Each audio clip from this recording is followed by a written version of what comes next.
لڑکا جیسے ہی دروازہ کھول کر نکلنے ہی والا تھا کہ میرا کے دماغ میں ایک آئیڈیا آیا.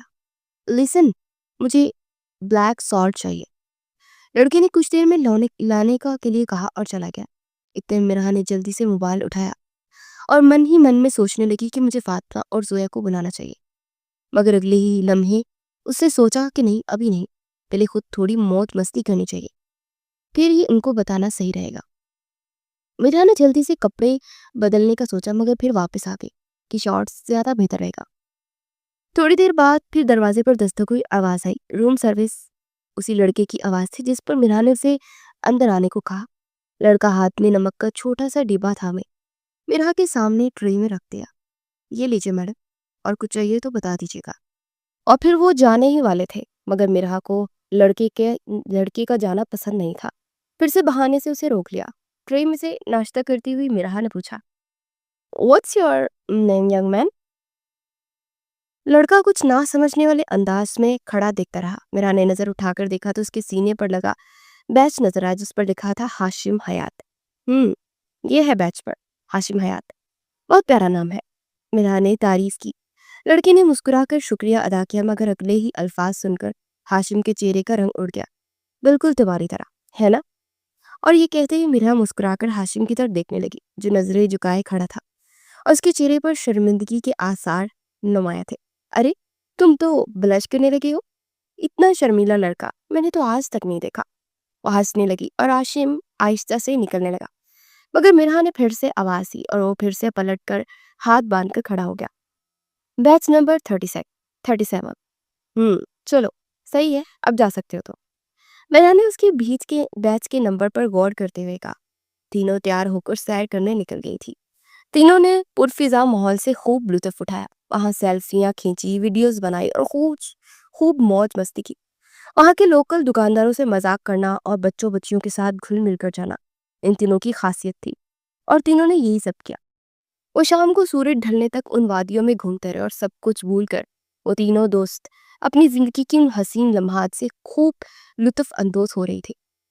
بڑے شہروں سے آنے والوں کے لیے یہ سرسبز وادیاں اور بھی اہمیت کی حامل ہوتی ہے کیونکہ شہر کی تیز رفتار زندگی، مصروفیات، شور، آلودگی، ان سب سے ہو کر جب وہ ان کی طرف ماحول میں آتے ہیں جہاں کا منظر ان سب مسئلے مسائل سے پاک ہوتا ہے، جہاں ہر طرف سکون ہی سکون ہوتا ہے، گہری خاموشی جہاں صرف پرندے بولتے ہیں، ہر طرف سبزہ جہاں آنکھوں کو ٹھنڈک میسر آتی ہے، اور رات کے وقت صاف آسمان، بے شمار چمکتے ستارے جو برقی کمکموں کی طرح آسمان پر نظر آتے ہیں، دل کو چھو جاتے ہیں. جہاں شہر کی تیز رفتار زندگی سے یکسر مختلف زندگی ایک نیا روپ دھار لیتی ہے اور زندگی تھم سی جاتی ہے، جہاں انسان کے پاک وقت میسر آ جاتا ہے، جہاں آلودگی کا نام و نشان تک نہیں ہوتا، جہاں کے لوگ خالص ہو تو یہاں بھی شہری لوگوں کا دل چاہتا ہے کہ وہ تا عمر ان وادیوں میں زندگی گزارے. مگر ایسا ممکن بھی تو نہیں نہ ہوتا. شام کو جب وہ تینوں ہوٹل میں واپس آئی تو تینوں مرحا کے کمرے میں جمع ہو گئی. یار، یہاں کی زندگی کتنی خوبصورت، کتنی خالص ہے، ہر چیز کتنی سلیقے سے ہوتی ہے، لوگوں کا رہنا سہنا، یہاں کا نظارہ، ہر چیز کتنی پیاری ہے. فاطمہ نے متاثر ہوتے ہوئے کہا، یہیں رہ جاؤ، اگر دل لگ گیا ہے تو کسی لڑکے سے شادی کروا دیں گے تمہاری. زویا کی بات پر زویا اور مرحا ہنستے تھے جس سے فاطمہ کا اتنا اچھا موڈ خراب ہو گیا تھا.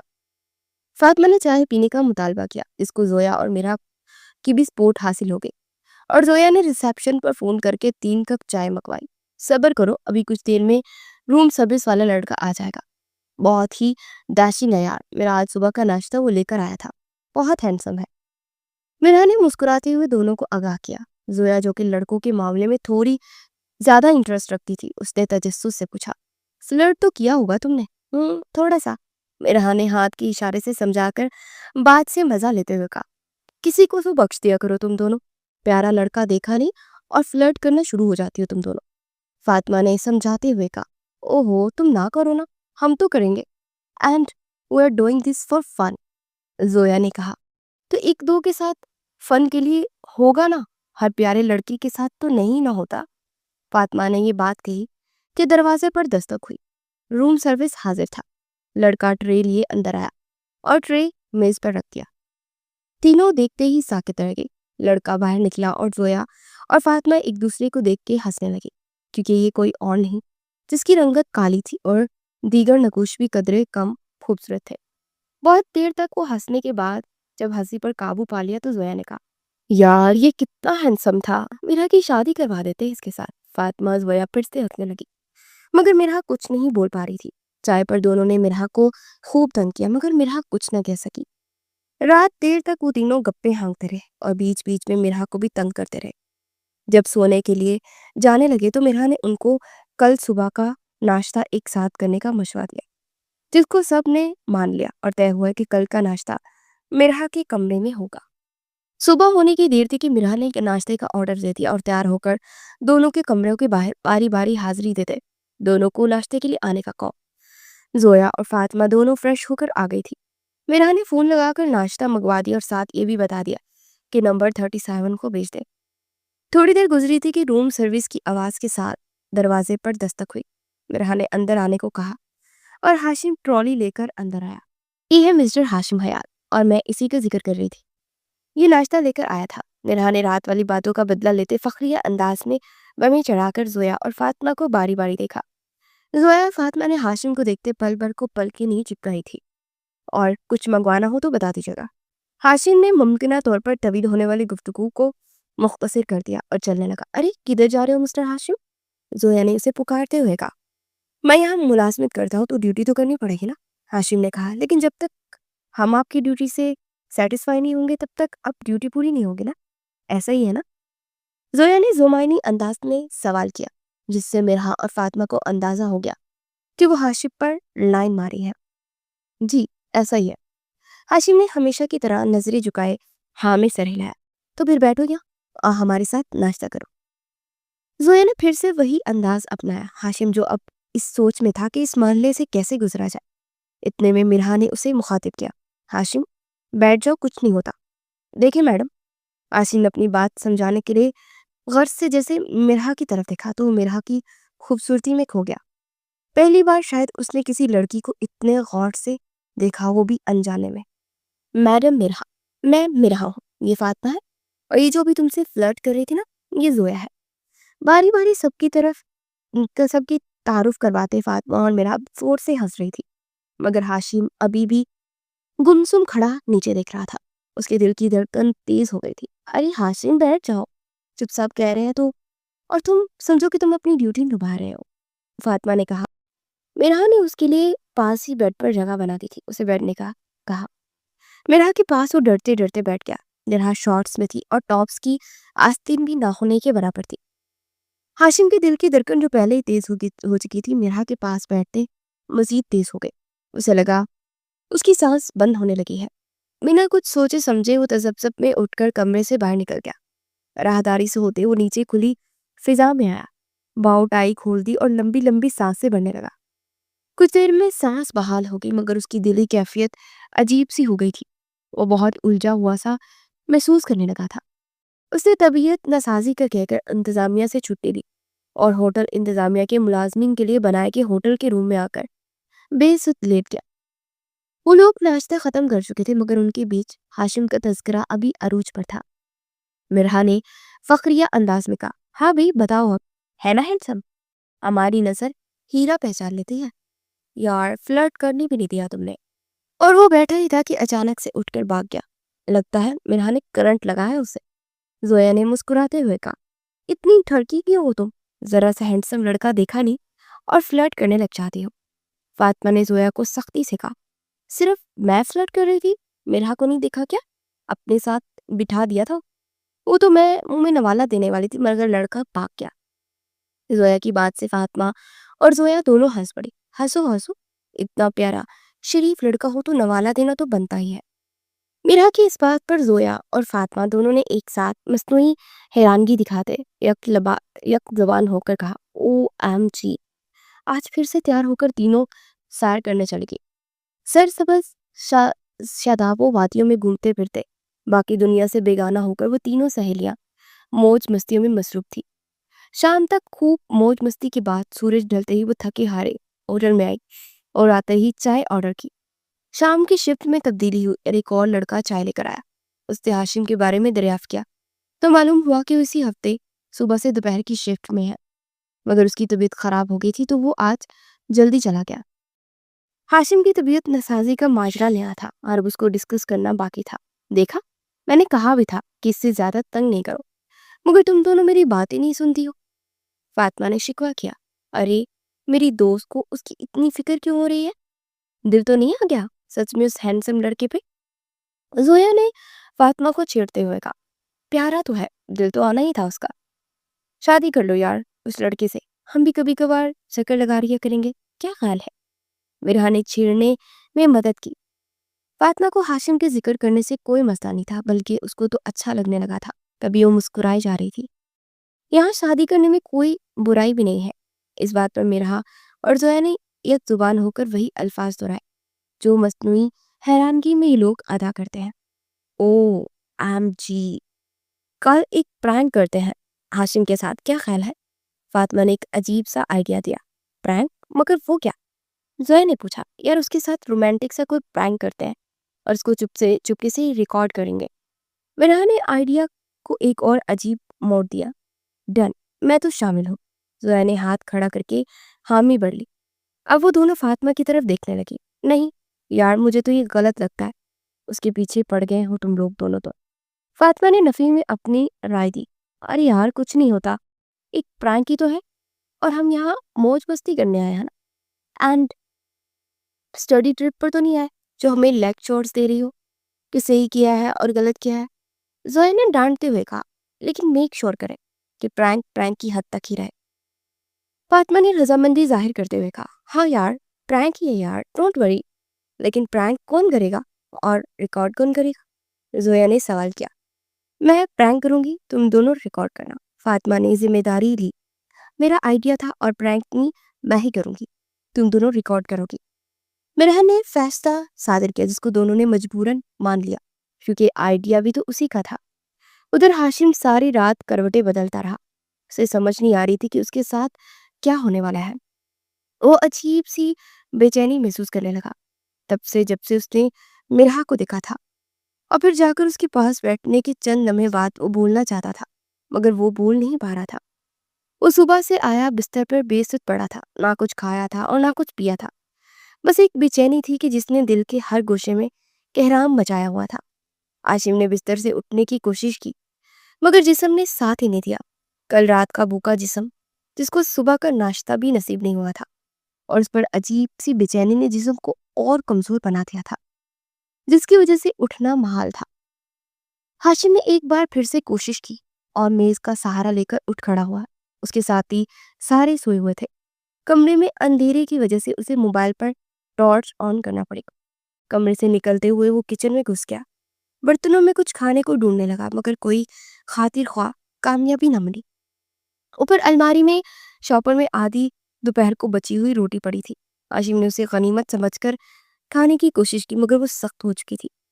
ابھی نیچے بازار سے کھانے کو بھی نہیں منگوا سکتا تھا کیونکہ ایک تو رات کافی ہو چکی تھی اور دوسرا یہ کہ ہاشم کے پاس مہینے کے آخر کے 6 دن گزارنے کے صرف 500 روپے باقی تھے۔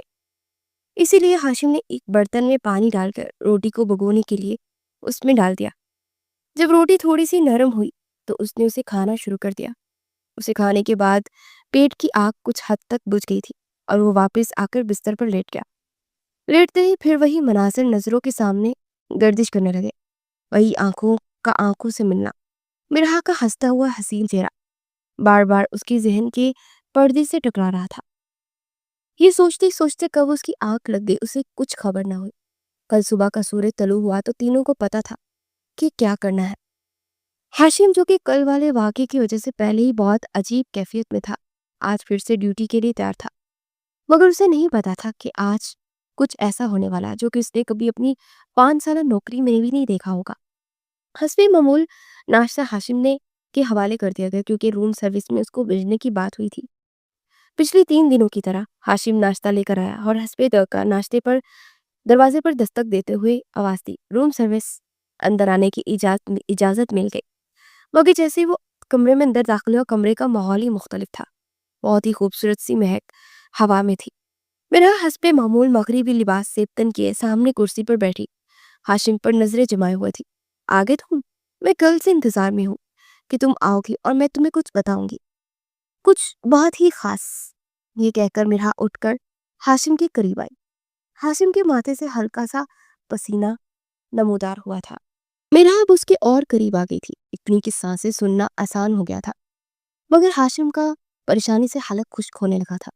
ہاشم 2 قدم پیچھے ہوا۔ آپ کو جو کہنا تھوڑا فاصلہ رکھے، فاصلے ہی تو ختم کرنے ہیں، ہمیں قریب ہونا ہے، بہت قریب۔ مرہا یہ کہہ کر ہاشم کے پھر سے قریب آ گئی۔ ہاشم کو کچھ سمجھ نہیں آیا اور اس نے بنا سوچے سمجھے اسے تھپڑ رسید کر دیا۔ کمرے میں سناٹا چھا گیا۔ پردے کے پیچھے چھپی زویا اور فاطمہ بھی حیران اور ششر موبائل فون لیے باہر آ گئی۔ مرہا منہ پر ہاتھ رکھے غیر یقینی سی صورتحال میں دماغ پر زور دے رہی تھی کہ یہ اس کے ساتھ ہوا کیا۔ ہاشم کے جس کو کچھ ہی پل میں اندازہ ہو گیا کہ اس نے بہت بڑی غلطی کر دی ہے۔ وہ کمرے سے باہر جا چکا تھا۔ اب صرف وہ تینوں کمرے میں موجود تھی اور تینوں کے بیچ مکمل خاموشی چھا گئی تھی۔ ان کو یقین نہیں ہو رہا تھا کہ ہوٹل کی ایک ادنا ملازم نے مرہا کو سچ مچ کا تھپڑ دی مارا تھا۔ تھوڑی دیر بعد جب مرہا اس ٹراما سے نکلی، اس نے ہاشم کو انجام تک پہنچانے کا عزم دہرایا۔ میں اب اس کا وہ حشر کروں گی کہ اس کے گھر والے بھی اس کی شکل کو ترستے رہ گئے۔ یہ تھپڑ اسے بہت بال پڑے گا، اس کی زندگی سے بھی زیادہ۔ اگلے ہی گھنٹے مرہا دونوں سہیلیوں سمیت ہوٹل مینیجر کے کمرے میں تھی۔ مینیجر نے مرہا کی بات اور سے سنی اور تائید ان سب باتوں کی اور مرہا کی دوستوں نے کی۔ مرہا نے پھر موبائل فون میں چند سیکنڈ کی ویڈیوز مینیجر کو دکھائی جس میں صاف دیکھا جا سکتا تھا کہ ہاشم مرہا کو تھپڑ مار رہا ہے۔ یہ ویڈیو کا مطلوبہ حصہ تھا جو کہ مرہا مینیجر کو دکھانا چاہتی تھی۔ ہاشم ایک طرف کھڑا کسی گہری سوچ میں ڈوبا تھا، کیونکہ نہ اس کے پاس کوئی ثبوت تھی اور نہ ہی کوئی گواہ موجود تھا، اور وہ تھا بھی سامنے والی پارٹی سے کمزور، تو اسے پتا تھا کہ اس کی نہیں سنی جائے گی، لہٰذا وہ خاموشی سے سب سن رہا تھا۔ میں چاہتی ہوں کہ آپ اس بندے کے خلاف سخت سے سخت ایکشن لیں، نہیں تو میں اس سے ابھی اپنے ڈیڈ کو فون کرتی ہوں، پھر وہ جانے اور ان کا کام جانے، پھر بات میڈیا تک بھی پہنچ جائے گی۔ مرہا نے مینیجر سے پریشر ڈالتے ہوئے کہا، میڈیا ہم سخت سے سخت ایکشن لیں گے، آپ فکر نہ کریں، ہم ابھی اسی وقت اس کو نوکری سے نکال رہے ہیں۔ مینیجر نے کہا، کیا مطلب نوکری سے نکال رہے ہیں؟ اس کے ساتھ ساتھ میں چاہتی ہوں کہ آپ اس کو پولیس کے حوالے کریں، یہ تشدد کا کیس ہے۔ مرہا نے غصے سے جواب دیا تھا، میڈم میڈم میڈم دیکھیں پلیز میری بات سمجھنے کی کوشش کریں، پولیس کو انوالو کرنے سے میڈیا انوالو ہو جائے گا اور پھر ہوٹل کا نام خراب ہوگا، آپ پلیز میری بات سمجھنے کی کوشش کریں۔ مینیجر نے التجائی لہجے میں کہا، جس کی تائید زویا اور فاطمہ نے بھی کی۔ اس پر مرہا مشکل سے ہی راضی ہوئی تھی اور ہاشم کو نوکری سے نکال دیا گیا۔ ہاشم نے اپنی صفائی میں کچھ نہیں کہا، نہ ہی اسے موقع دیا گیا۔ ایک یک طرفہ سماعت تھی اور یک طرفہ فیصلہ تھا۔ بوجھل دل کے ساتھ وہ وہاں سے نکل آیا۔ نوکری ایک واحد ذریعہ معاش تھی، لیکن وہ بھی اب اس سے محروم ہو چکا تھا۔ اس نے ہوٹل سے باہر آ کر کئی بار خود سے سوال کیا کہ کیا اسے واپس جا کر ان سے معافی مانگنی چاہیے، کیا پتہ ایسا کرنے سے اس کی نوکری بحال ہو جائے۔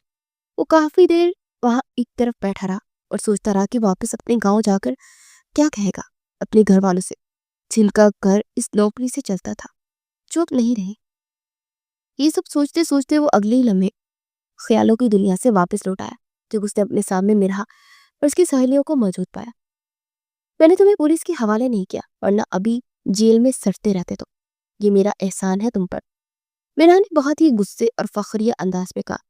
ہاشم کچھ دیر خاموش رہا اور پھر بوجھل دل کے ساتھ کہنے لگا، ایک احسان اور کر سکتے ہیں آپ، مجھے میری نوکری واپس کر دیں۔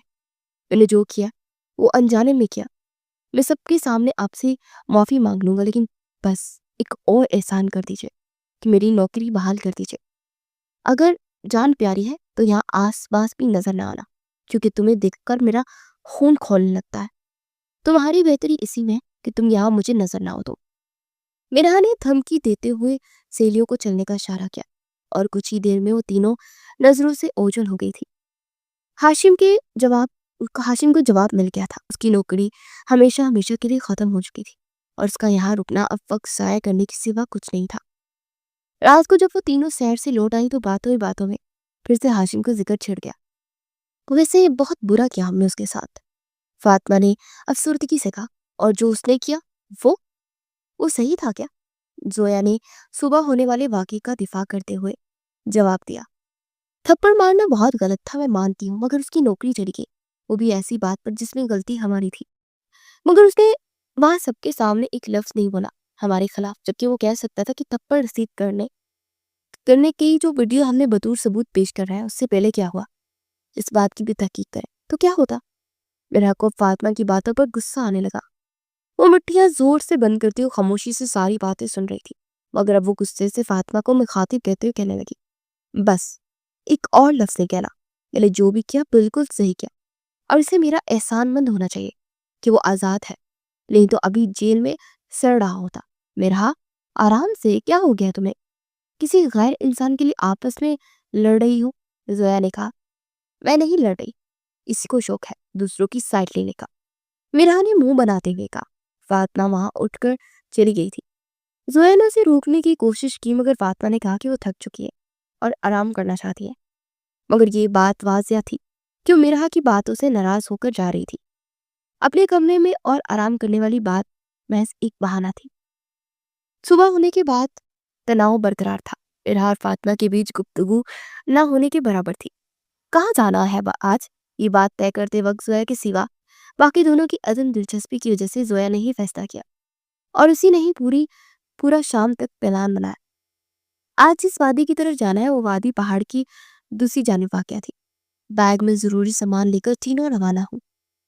راستہ سخت چٹانوں سے ہوتے ہوئے وادی تک جاتا تھا، اس لیے ہر کوئی وہاں جانے کے بارے میں سوچنا بھی نہیں چاہتا تھا، لیکن یہ تینوں تو اس طرح ایڈونچر کے لیے موقع ڈھونڈتی رہتی تھی۔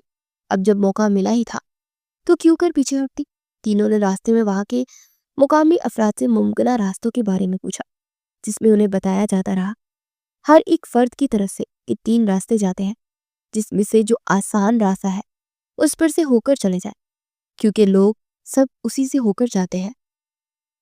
مگر ان تینوں نے جان بوجھ کر مشکل ترین راستے کا انتخاب کیا، کیونکہ ان کو ایڈونچر کرنے کا شوق تھا۔ راستہ بہت گھٹن تھا، لیکن تینوں بہت خوشی سے اس منزل کی طرف گامزن تھی۔ میرا اور فاطمہ کے بیچ اب بھی گفتگو نہ ہونے کے برابر تھی۔ زویا تھی جو بول رہی تھی اور دونوں کی توجہ کھینچ رہی تھی اس بات کی طرف کہ ہم یہاں سیر و تفریح کے لیے ہی آئے ہیں، شکلیں بنانے نہیں۔ لیکن فاطمہ کی ناراضگی بجا تھی کہ اس نے صرف ایک عام سی ہی بات کہہ دی تھی، جس پر میرا نے بہت اوور ریئیکٹ کیا تھا۔ راستے پر جیسے ہی وہ آگے بڑھنے لگے، راستہ مشکل سے مشکل ہوتا جا رہا تھا، اور اب جب وہ موڑ آ گیا تھا جہاں سے راستہ مشکل سے 4 فٹ کا تھا اور تقریباً 20 فٹ گہرائی تھی جو کہ راستے کے ساتھ ہو کر جا رہی تھی، تینوں نے راستے کو غور سے دیکھا اور ایڈونچر کو نیکسٹ لیول پر لے جانے کے عزم کے ساتھ وہ باری باری آگے بڑھنے لگی۔ راستہ بہت مشکل تھا، سخت چٹان جس پر کئی بار ان کا پاؤں پھستا، مگر وہ باوجود اس کے آگے بڑھتی۔ کچھ دور جا کر مرہا کا پاؤں پھسل گیا اور وہ نیچے گرنے لگی تھی کہ اس کے پیچھے آنے والی فاطمہ نے ہاتھ بڑھا کر اسے ہاتھ سے پکڑنے کی کوشش کی، مگر مرہا کا ہاتھ فاطمہ کے ہاتھ سے پھسل گیا۔ لیکن مرہا نے جو بیگ پہنا تھا اس کی ایک شولڈز کی پٹی اس کی ہاتھ میں آ گئی اور اس نے اسے پکڑ کر مضبوطی سے تھامے رکھا، جب تک زویا بھی آگے مدد کرنے لگی اور مرہا کو واپس کھینچ لیا۔ قیامت کی گھڑی تھی جو آ کر گزر چکی تھی، اور وہ تینوں دم بخود خود بیٹھی سمجھنے سے قاصر تھی کہ پل بھر میں کیا ہو گیا ان کے ساتھ۔ ایڈونچر کے لانے والے کام سے اب خوف آنے لگا تھا ان کو۔ میرا نے بیٹھی بیٹھی فاطمہ کو گلے لگاتے اس کے ماتھے پر بوسہ دیا۔ تھینک یو سو مچ میری جان، تم نے مجھے گرنے سے بچایا، باوجود اس کے کہ میں نے کل رات تمہیں اتنا ہرٹ کیا۔ Thank you so much once again.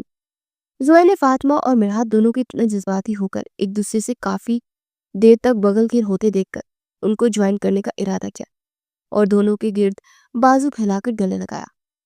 تینوں کافی دیر تک وہی اسی پوزیشن میں بیٹھ کر تھوڑی سی باتوں اور ڈھیر سارے جذباتی خیالات کا تبادلہ خیال کیا اور وہاں سے واپس ہوٹل جانے کا ارادہ کیا۔ سارے راستے مرہا فاطمہ کا ہاتھ تھامے چل رہی تھی۔ ہوٹل میں واپسی ہوئی تب بھی وہ فاطمہ کا ہاتھ تھامے کمرے تک آ گئی تھی۔ آرام کرنے کی غرض سے تینوں اپنے اپنے کمرے میں چلی گئی اور رات کھانے پر ملنے کی بات طے ہو گئی، مگر جانے سے پہلے مرہا نے پھر سے فاطمہ کو گلے لگایا تھا۔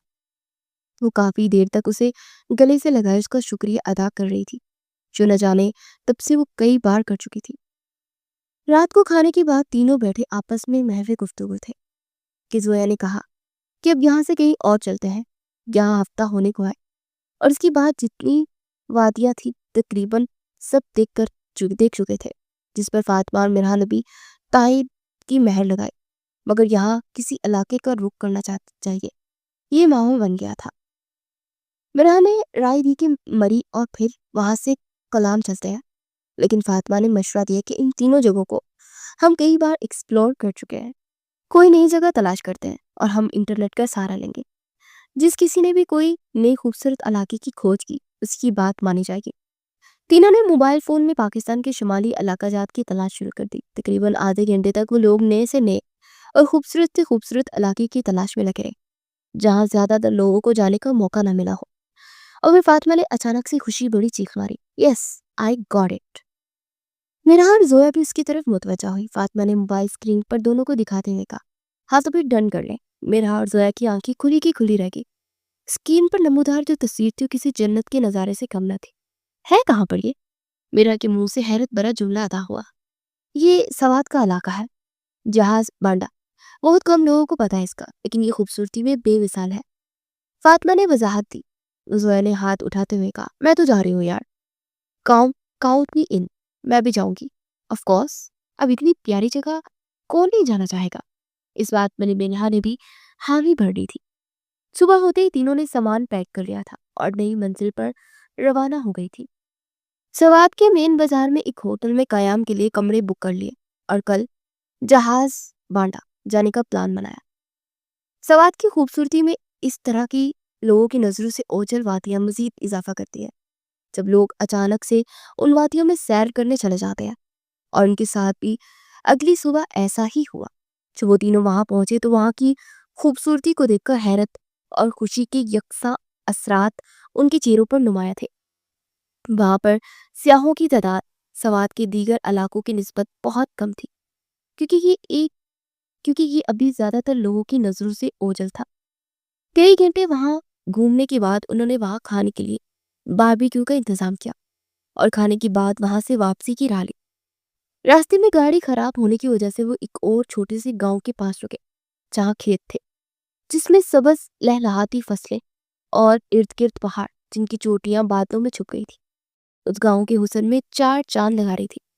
یار چلو اس گاؤں کو ایک نظر جلدی سے دیکھ لیتے ہیں، تب تک گاڑی بھی ٹھیک ہو جائے گی، فاطمہ نے اپنی سہیلیوں سے کہا، جس پر دونوں نے رضامندی ظاہر کی۔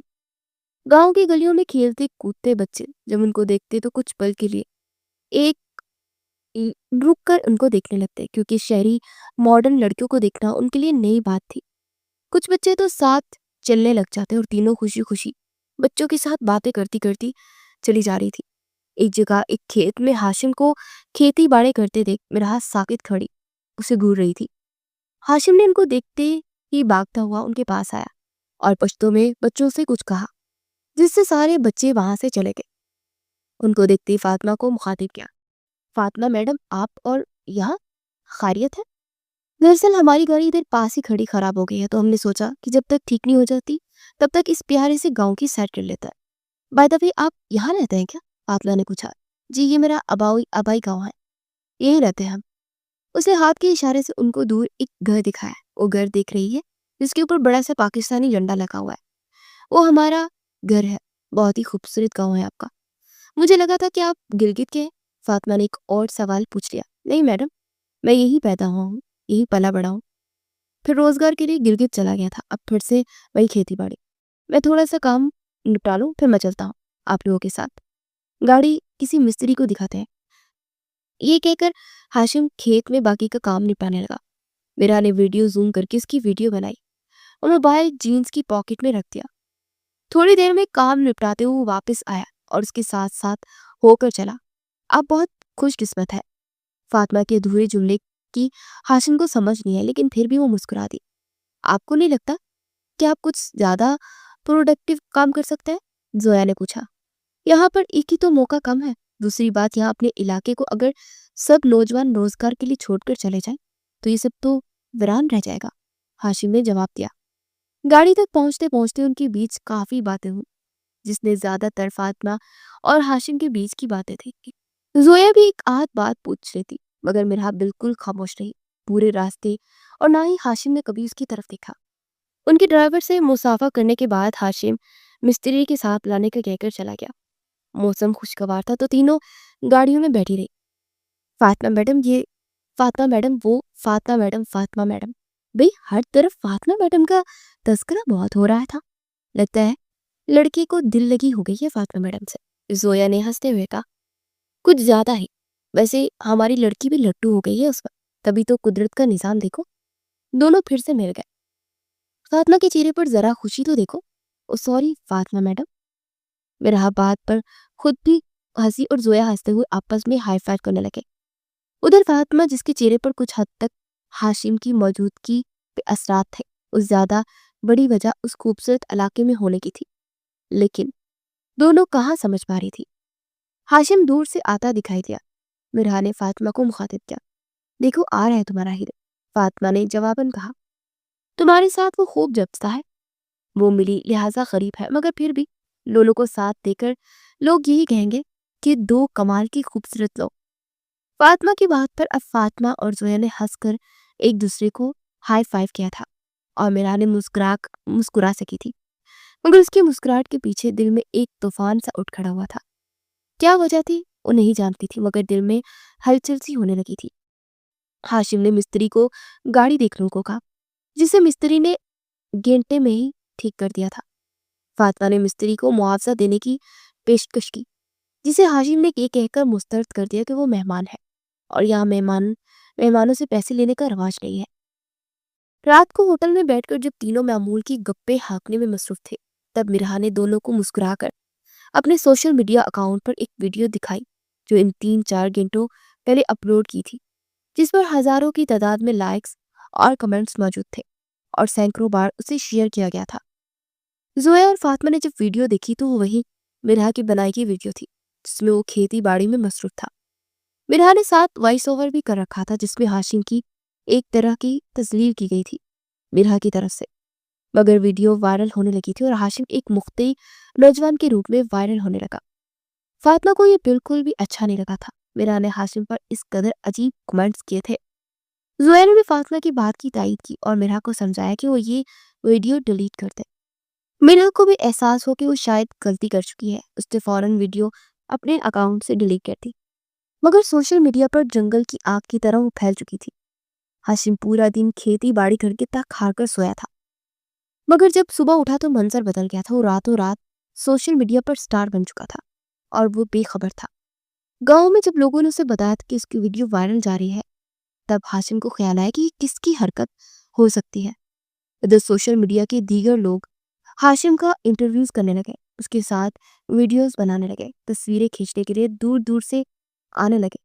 ہاشم کی زندگی یکسر بدل گئی تھی۔ ہاشم کو اب سوشل میڈیا کی شہرت سے پیسے بھی ملنے لگے تھے اور وہ کچھ ہی دنوں میں اتنا وائرل ہو گیا کہ ہاشم نے اپنے سوشل میڈیا اکاؤنٹ اور چینلز بنائے، جہاں فالوورز کی تعداد منٹوں کے حساب سے ہزاروں تک چلی گئی تھی۔ وہ وائرل ہو گیا تھا اور پڑھا لکھا ہونے کی وجہ سے ہاشم نے اپنی شہرت کو صحیح استعمال کرتے اسے ایک بہترین مواقع میں بدل دیا تھا، جس سے وہ اچھا خاصا کمانے لگا تھا۔ ہاشم کی گئی تحقیق اس کے لیے بہتری کی طرف ایک دروازہ ثابت ہوئی تھی۔ مرحا جو کئی دنوں سے سوشل میڈیا پر ہاشم کی شہرت کے قصے زبان زد عام سن رہی تھی، اب زویا اور فاطمہ سے کہہ رہی تھی کہ وہ ہاشم سے معافی مانگنا چاہتی ہے، کیونکہ اس نے ہاشم کے ساتھ جو بھی کیا وہ صحیح نہیں تھا اور وہ ہر غلطی کے لیے پیشمان ہے۔ فاطمہ اور زویا نے مرحا کے ساتھ چلنے کا ارادہ کیا اور اگلے دن وہ لوگ ہاشم کے گاؤں پہنچ گئے۔ ہاشم کے گھر سے انہیں معلوم ہوا کہ وہ 3 دن کے لیے ایک کمرشل شوٹنگ کے لیے اسلام آباد کیا ہوا ہے۔ مرحا نے جب یہ بات سنی تو اسے شدید دکھ ہوا۔ مزید دن انتظار کرنا تو کیا، 3 منٹ بھی انتظار کرنا محال تھا۔ ہاشم کا نمبر ان کے گھر والوں سے مانگا گیا، مگر گھر والوں نے کہا کہ ہم ہاشم کی اجازت کے بغیر نمبر نہیں دے سکتے، آپ کو جو بھی کام ہو آپ لوگ 3 دن کے بعد تشریف لے آئے۔ وہاں سے دل برداشتہ ہو کر وہ لوگ واپس ہوٹل آ گئے۔ ہوٹل میں مرحا بے سد پڑی رہی رات تک، نہ کسی سے بات کی، نہ کھانا کھایا، بس ایک طرف پڑی رہی۔ یہ حالات اگلے دن بھی تھے اور نہ وہ باہر سیر کرنے کے جانے کو تیار تھی اور نہ ہی کسی چیز میں دلچسپی لے رہی تھی۔ یہ ٹرپ اور ساری موج مستی اب اس کے لیے ایک بے معنی ہو چکی تھی۔ فاطمہ اور زویا سے مرحا کی یہ حالت برداشت نہیں ہو رہی تھی، لہٰذا فاطمہ نے زویا سے علیحدگی میں مشورہ کیا کہ وہ مرحا کی ہاشم سے بات کروا دیتے ہیں۔ جو پلان تھا کہ ہاشم اور میرا کو دوبارہ آپس میں ملانا اور کامیاب ہو چکا تھا۔ اب مزید میرا کی حالت خراب ہونے سے بہتر ہے کہ ہم ہاشم کو فون کر کے میرا کو اس سے بات کروا دیں۔ زویا نے فاطمہ کی بات سے اتفاق کرتے ہوئے ہاشم کو فون کیا اور اسے سارا واقعہ بیان کر دیا۔ ہاشم پہلے تو بات کرنے کو راضی ہی نہیں تھا، اور پھر اس نے میرا سے بات کرنے کے لیے ایک شرط رکھ دی کہ اگر میرا کسی بھی طرح کا کوئی غصہ کرے گی تو ان کو اس سے سمجھانا ہوگا کہ وہ غصہ نہ کرے ہاشم پر۔ بات طے پا گئی اور فاطمہ نے فون میرا کے کمرے میں لے جا کر میرا کو پکڑا دیا۔ بات کرو ہاشم سے۔ میرا نے حیرت سے فاطمہ کے چہرے کو دیکھا۔ ہاشم سے؟ مگر اس کا فون نمبر بتاتی ہوں، تم بات کرو اس سے جو بھی تمہیں کرنا چاہتی ہو۔ فاطمہ نے میرا کو فون دیا اور وہاں سے چلے گئے۔ میرا نے فون کان سے لگایا، بس اتنا ہی کہہ سکے، ہیلو۔ آگے سے ہاشم کی آواز آئی، السلام علیکم، کیسے آپ میرا؟ ہاشم کے سوال کے جواب میں میرا کچھ نہیں کہہ سکی اور وہ کسی خیال میں گم سم بیٹھی رہی۔ آگے سے پھر آواز سنائی دی، ہیلو۔ اس بار میرا کی سوچوں کی دنیا کا حصار ٹوٹ گیا اور کہنے لگی، جی جی جی میں سن رہی ہوں، صرف سن رہی ہوں، جواب نہیں دے رہی۔ ہاشم نے مسکراتے ہوئے کہا۔ میرا نے افسردگی سے کہا، I'm sorry، کس بات کے لیے؟ ہاشم نے وجہ پوچھی۔ ہر ایک چیز کے لیے، ہر ایک بات کے لیے۔ میرا کی آنکھوں میں نمی اتر آئی تھی۔ کون سی چیز اور کون سی بات؟ ہاشم نے چھیڑنے کے سے انداز میں پوچھا۔ طنز کر رہے ہیں آپ؟ لیکن طنز کرنا بنتا بھی ہے آپ کا۔ میرا کی آواز میں بہت سی درد اور خفگی تھی۔ اتنی خوبصورت لڑکی پر کون طنز کر سکتا ہے؟ ہاشم نے ڈرتے ہوئے دل کی بات کہہ دی، یہ جانتے ہوئے کہ رد عمل سخت ہو سکتا ہے۔ میرا یہ بات سن کر اداس چہرے کے ساتھ ہلکی سی مسکرا دی۔ جب اتنی پیاری لڑکی کو تھپڑ مارا جا سکتا ہے تو طنز کیوں نہیں کیا جا سکتا؟ میرا کی بات کے جواب میں کچھ سیکنڈز کے لیے دونوں طرف خاموشی چھا گئی۔ ہاشم الفاظ کے چناؤ کا ماہر تو نہیں تھا، مگر پھر بھی وہ کوشش کر رہا تھا کہ کس طرح سے اس بات کو اچھا سا جواب ڈھونڈ سکے، مگر ناکام رہا۔ میں معافی چاہتا ہوں، اس دن جو بھی ہوا میرا ارادہ نہیں تھا، نہ ہی میں اس پوزیشن میں تھا کہ ایسی کوئی حرکت کرنے کا سوچتا۔ میں تب معذرت کرنا چاہ رہا تھا مگر مجھے موقع ہی نہیں ملا۔ میرا خاموش رہی اور ہاشم بھی۔ دونوں کے بیچ گفتگو زیادہ خاموشی چھائی رہی۔ فاطمہ نے دروازے پر دستک دے کر اندر آنے کی اجازت چاہی۔ میرا کو دیکھتے وہ ابھی تک مصروف ہے، واپس چلے گی۔ فاطمہ میڈم تھی۔ ہاشم نے پوچھا، میرا نے افسردگی سے جواب دیا۔ میں نے آواز سے ہی پہچان لیا تھا۔ ہاشم نے کہا، بہت زیادہ جانتے ہو اپنی فاطمہ میڈم کو؟ میرا نے اسپاٹ لہجے میں پوچھا، جس کے جواب میں وہ دوسری طرف سے ایک کہکا گونجا، کسی اور کو اس سے بھی زیادہ جانتا ہوں، ہٹ سے پہچان لیتا ہوں۔ جانتے ہیں وہ کون ہے؟ نہیں، تم بتاؤ۔ میرا نے تجسس سے پوچھا۔ ہے ایک پیاری سی لڑکی جس نے مجھے نوکری سے نکالا تھا، لیکن پھر بھی اس کی طرف میں مائل ہوا۔ ہاشم نے دل کی پوری بات پوری طرح واضح کر دی تھی۔ اب اسے رد عمل کا انتظار تھا۔ اس پیاری سی لڑکی کو ایک لڑکے نے تھپڑ بھی مارا تھا۔ اس کو جیل بھیج سکتی تھی مگر دل کے ہاتھوں مجبور تھی۔ میرا نے شرماتے ہوئے کہا، اچھا تو آپ دونوں طرف برابر لگی ہوئی ہے۔ ہاشم کی بات پر میرا کے چہرے کا رنگ کھل اٹھا۔ دونوں کے بیچ کافی دیر باتیں چلتی رہی، اور پھر جب فاطمہ اور زویا کافی دیر کی بات آئی تو ان کی شرارت کی وجہ سے میرا نے ہاشم سے بعد میں بات کرنے کا کہا۔ بات ختم ہوتے میرا نے شرماتے ہوئے فون فاطمہ کو تھماتے اسے شکریہ ادا کیا، جس پر دونوں نے اسے یہ کہہ کر چھیڑنا شروع کر دیا کہ وہ صرف شکریہ سے جان نہیں چھوڑا سکتی، اسے ٹریٹ دینی پڑے گی۔ میرا نے فاطمہ اور زویا کو ایک ساتھ گلے لگایا۔ یار thank you so much guys. میرا کی خوشی کو دیکھتے وہ دونوں بھی خوش ہو گئی تھی اور اب میرا پھر سے خوش رہنے لگ گئی تھی۔ اگلے دن خوب موج مستی کی، پورا دن ان حسین وادیوں میں سیر کرتے رہے تینوں، اور پھر رات ہوئی تو میرا نے کھانے کے بعد فاطمہ اور زویا کو یہ کہہ کر اپنے اپنے کمرے میں بھیج دیا کہ اسے کسی سے ضروری بات کرنی ہے۔ یہ کہنا تھا کہ فاطمہ اور زویا سمجھ گئی کہ کیا معاملہ ہے۔ دونوں اب اسے چھیڑتی رہی۔ کافی حد تک وہ دونوں رات یہی گزارے گی۔ کافی دیر تک چھیڑنے کے بعد دونوں اپنے اپنے کمرے میں چلے گئے اور مائرہ رات دیر تک ہاشم سے بات کرتی رہی۔ اگلے روز صبح 10 بجے کے قریب میرا کو ہوٹل کے کمرے میں ایک گلدستہ، ایک کارڈ موصول ہوا۔ بیچنے والے کا نام کہیں بھی نہیں تھا، اور نہ ہی جس کے ذریعے کارڈ اور پھول بیچے تھے اس کو بیچنے والے کا نام درج تھا۔ میرا کے نام، جس کا حسن سوات کی وادیوں کی طرح منفرد ہے۔ زویا نے کارڈ پر لکھا ہوا جملہ پڑھا، واہ